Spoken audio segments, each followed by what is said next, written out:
advised.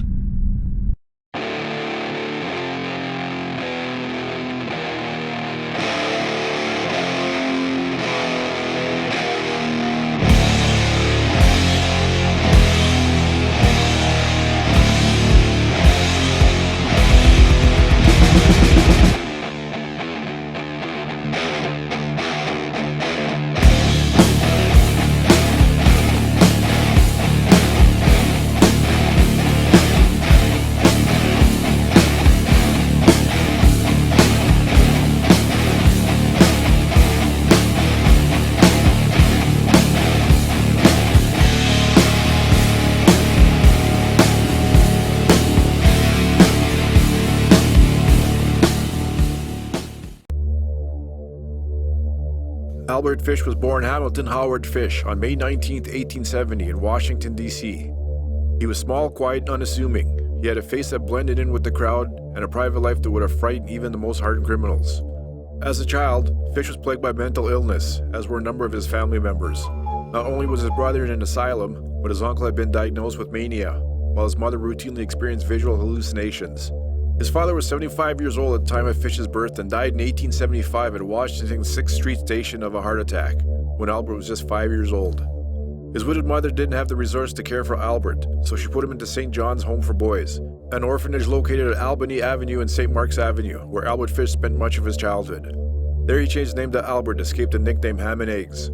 The caretakers of the orphanage regularly stripped and beat the children, and even occasionally encouraged the children to hurt each other. But while other children lived in fear of painful punishments, he came to enjoy and associate the pain with pleasure, which would later seep into sexual gratification.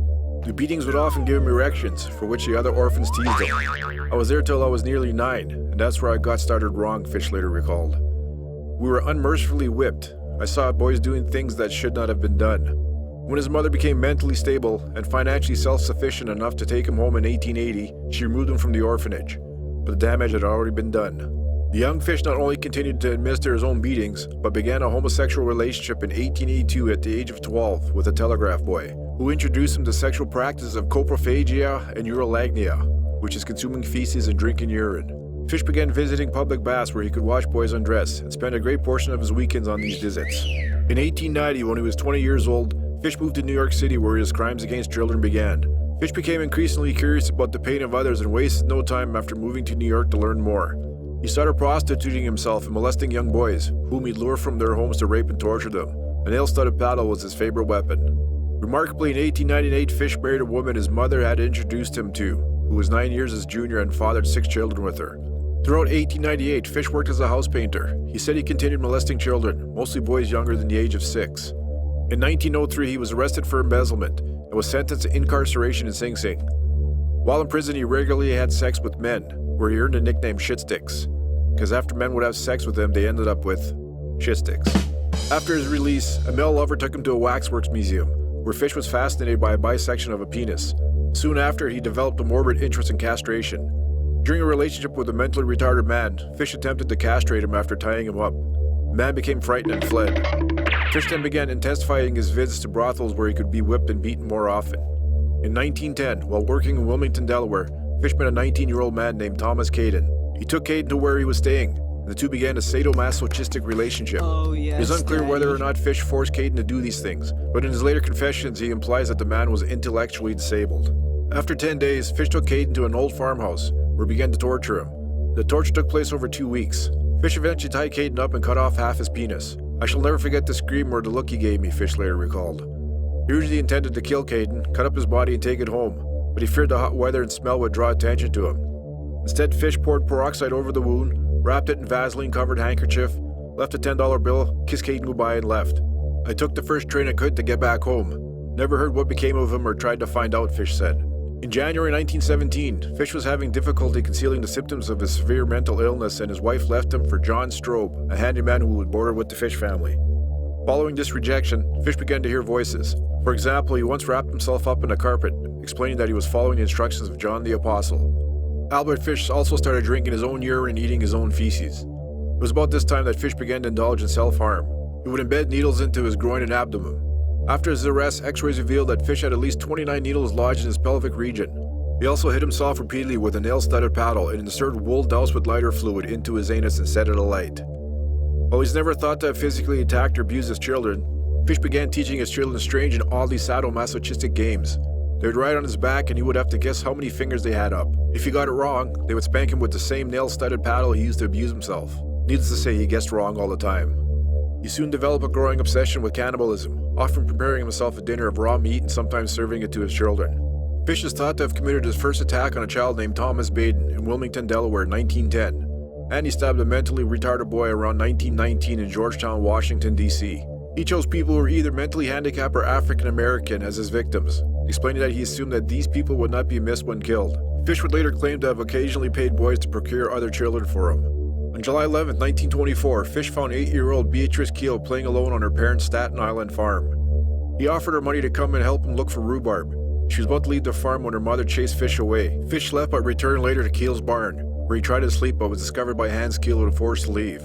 During 1924, the 54-year-old Fish, suffering from psychosis, said he felt that God was commanding him to torture and sexually mutilate children.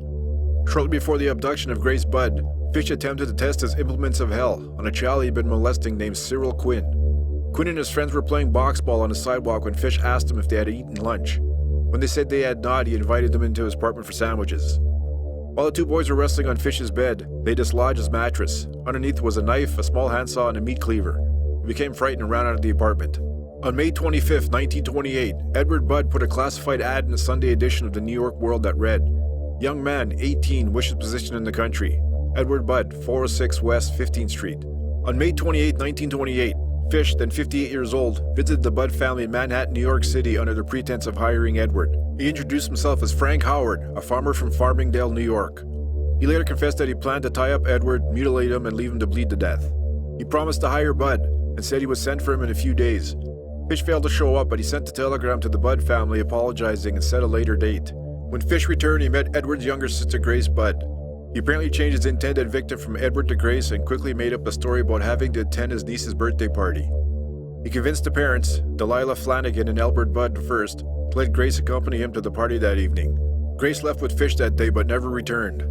7 years later, in November 1934, an anonymous letter was sent to the girl's parents which led the police to Albert Fish. The letter was as follows.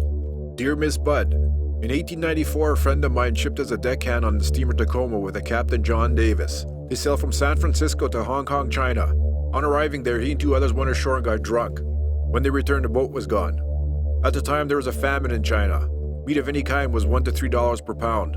So great was the suffering among the very poor that all children under 12 were sold for food in order to keep the others from starving. A boy or girl under 14 was not safe in the street.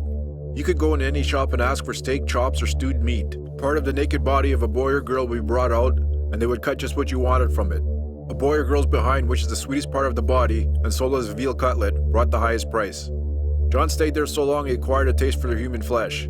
On his return to New York, he stole two boys, one 7 and one 11, took them to his home, stripped them naked, and tied them in a closet, then burned everything they had on. Several times every day and night, he spanked them and tortured them to make their meat good and tender. First, he killed the 11-year-old boy because he had the fattest ass and, of course, the most meat on it. Every part of his body was cooked and eaten except for the head, bones, and guts. He roasted in the oven all of his ass, boiled, broiled, fried, and stewed. The little boy was next and went the same way. At the time, I was living on 409 East 100th Street, near Right Side. He told me so often how good human flesh was I made my mind up to taste it. On Sunday, June 3rd, 1928, I called on you at 406 West 15th Street. I brought you pot cheese and strawberries. We had lunch. Grace sat on my lap and kissed me. I made up my mind to eat her. On the pretense of taking her to a party, you said yes, she could go. I took her to an empty house in Westchester I had already picked out. When we got there, I told her to remain outside. She picked wildflowers. I went upstairs and stripped off all my clothes. I knew if I did not, I would get blood on them. When all was ready, I went to the window and called her. Then I hid in the closet until she was in the room. When she saw me all naked, she began to cry and tried to run down the stairs. I grabbed her and she said she would tell her mama. First I stripped her naked. Oh, she did kick, bite, and scratch. I choked her to death.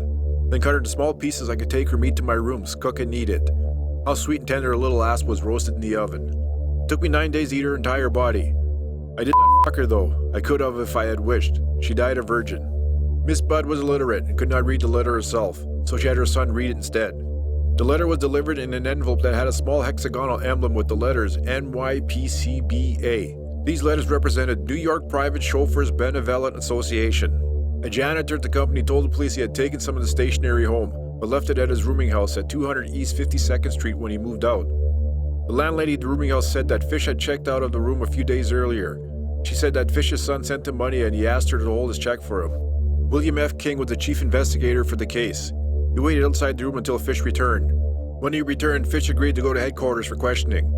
But when they got to street level at the door, he brandished a razor blade. King disarmed Fish and took him to police headquarters.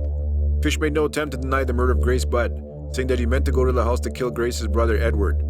Fish said it never entered his head to rape the girl, but he later claimed to his attorney that while kneeling on Grace's chest and strangling her, he did have 2 involuntary ejaculations. Fish later admitted to his attorney that he did rape Grace, and that he had drained her blood into an empty paint can before cutting her up.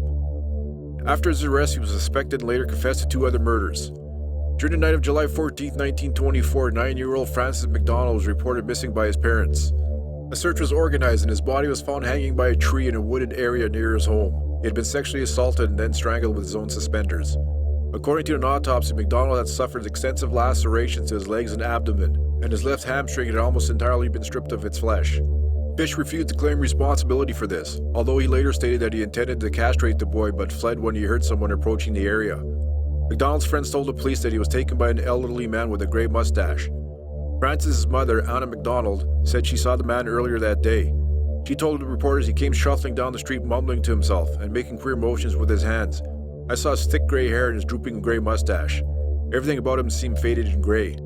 This description resulted in the mysterious stranger becoming known as the Gray Man. The McDonnell murder remained unsolved until the murder of Grace Budd.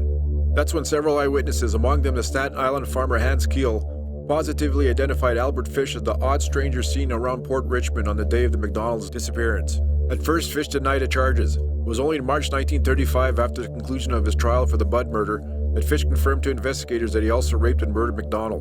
When the McDonnell confession was made public, the New York Daily Mirror wrote that the confession solidified Fish's reputation as the most vicious child slayer in criminal history. On February 11, 1927, 3-year-old Billy Beaton and his 12-year-old brother were playing in the apartment hallway in Brooklyn with 4-year-old Billy Gaffney. When the 12-year-old left for his apartment, both younger boys disappeared. Beaton was found later on the roof of the apartments. When asked what happened to Gaffney, Beaton said the boogeyman took him. Gaffney's body was never recovered. Initially, a serial killer named Peter Kaznowski was suspected in the boy's murder. Then Joseph Meehan, a motorman on a Brooklyn trolley, saw a picture of Fish in the newspaper and identified him as the old man he saw on February 11, 1927. The old man had been trying to quiet a little boy sitting with him on the trolley. The boy was not wearing a jacket, was crying for his mother, and was dragged by the man off the trolley. Beaton's description of the boogeyman matched Fish. Police matched the description of the child to Gaffney. Detectives of the Manhattan Missing Persons Bureau was able to establish that Fish was employed as a house painter by a Brooklyn real estate company during February 1927. That on the day of Gaffney's disappearance, he was working at a location a few miles from where the boy was abducted. Fish claimed the following in a letter to his attorney. I brought him to the Riker Avenue dumps. There's a house that stands alone, not far from where I took him. I took the G-boy there, stripped him naked and tied his hands and feet and gagged him with a piece of dirty rag I picked out of the dump. Then I burned his clothes, threw his shoes in the dump. Then I walked back and took trolley to 59th Street at 2 a.m. and walked home from there. The next day about 2 p.m. I took tools, a good heavy cattle 9 nails, homemade, short handle. Cut one of my belts in half, slit these halves in 6 strips about 8 inches long. I whipped his rear behind until the blood ran down from his legs. I cut off his ears, nose, slit his mouth from ear to ear, gouged out his eyes. He was dead then. I stuck the knife in his belly and held my mouth to his body and drank his blood.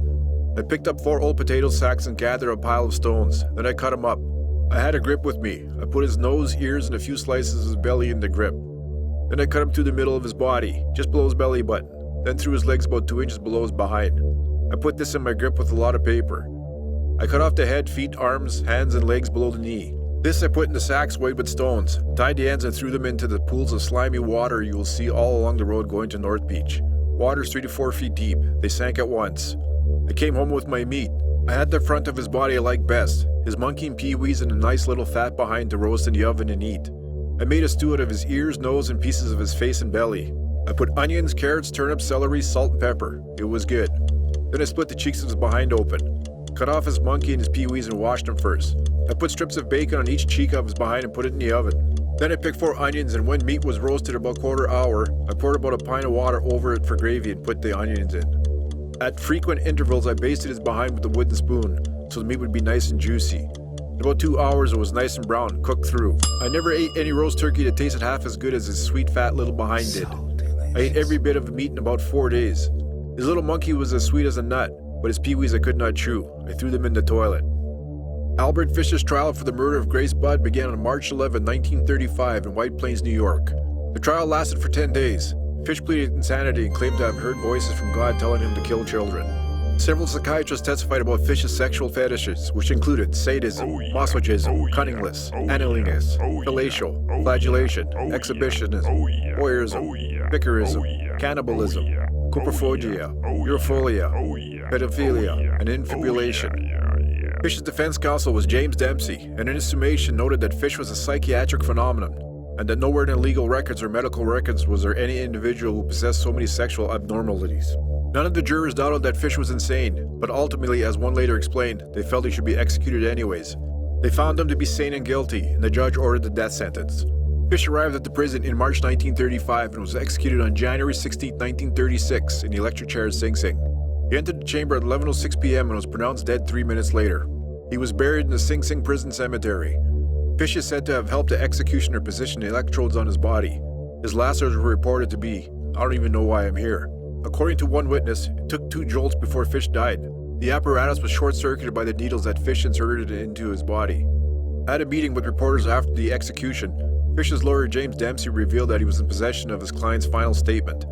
This amounted to several pages of handwritten notes that Fish apparently penned in the hours just prior to his death. When pressed by assembled journalists to reveal the document's contents, Dempsey refused, stating, "I will never show it to anyone. It was the most filthy string of obscenities that I have ever read." When Fish first found out that he was sentenced to death by electric chair, he turned to his lawyer and said, "What a thrill that will be. I have to die in the electric chair. It'll be the supreme thrill. The only one I haven't tried."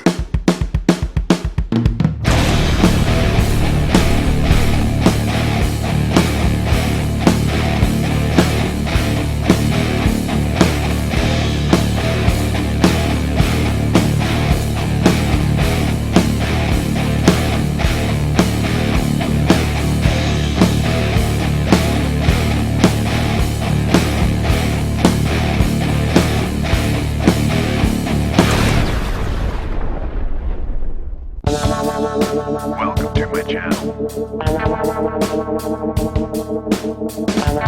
This is Mr. Scary. Hope you enjoy the show.